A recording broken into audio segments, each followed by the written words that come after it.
民数记第2章描述了以色列人在旷野安营与行进的秩序，这不是随意安排的，而是神亲自指示的。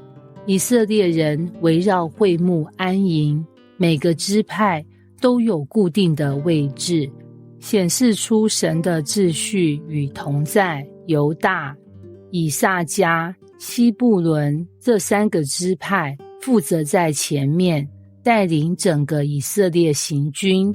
犹大支派最强大，被神安排为先锋部队。流便、西缅、迦得这些支派负责守护左翼，确保行军时的安全。利未人守护会幕，象征神的同在在以色列的中心。以法莲、马拿西、便雅悯支派负责后备部队，确保军队后方的稳定。但亚设、拿弗他利这3个支派压阵，负责守护后卫，确保队伍不被突袭。这样的安排不是随机的，而是神亲自规划的秩序。每个人都各司其职，才能让整个以色列百姓顺利前进。招伟是一家新创科技公司的工程师，他进公司时满怀抱负，梦想有一天可以带领团队开创属于自己的新产品。但进公司后，他发现自己被安排在一个维护部门，工作内容就是处理程式错误 debugging 和修复系统漏洞，根本没有机会参与新产品的开发。这什么鬼？招伟心里抱怨，为什么别人都能做新产品，而我只能修复错误？他的同事嘉豪负责新产品的开发，每天参加高层会议，谈未来趋势，而他却只能坐在电脑前，面对无聊的系统错误讯息。这种工作谁都能做吧？为什么是我？有一天，公司正准备推出新产品，全世界的客户都在等这个软体上线。发表会前一天，系统竟然发生重大崩溃，新产品无法正常运作，高层主管全都慌了。工程部门开会讨论，但嘉豪的团队根本找不出问题的原因。这时候，负责维护系统的招伟冷静地说，这应该是核心伺服器的连接错误，我来处理。他花了几个小时修复了关键漏洞，让新产品得以准时发布。发表会当天，公司顺利推出产品，媒体大幅报道，所有人都在庆祝这次的成功。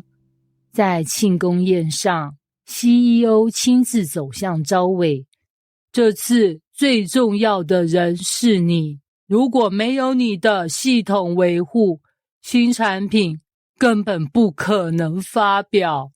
那一刻，招伟突然明白了，自己的位置虽然不显眼，却至关重要。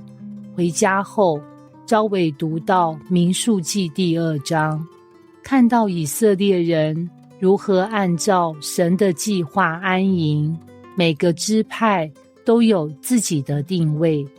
有些支派是先锋部队，在最前方带领；有些支派是后备部队，负责防守。而利未人虽然没有参战，却守护了神的会幕，使以色列百姓能够与神同行。这一刻，招伟的眼睛亮了，原来我的工作就像利未人守护会幕一样，虽然不站在最前线，但却是不可或缺的一环。从此以后，他不再觉得自己是个没用的角色，而是忠心在神给他的岗位上，发挥最大的价值。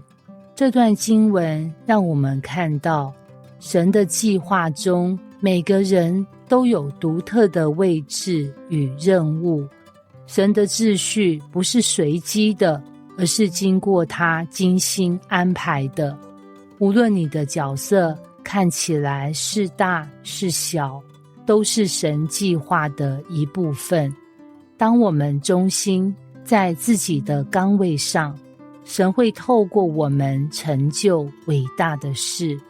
在教会、职场、家庭中，你是否也曾经觉得自己的角色不重要呢？其实，当我们忠心，神就会使用我们，成就他的旨意。你愿意顺服神的计划，忠心在他所安排的位置上，发挥最大的价值吗？因为在神的国度里，没有可有可无的人，每个人都是他计划的重要一环。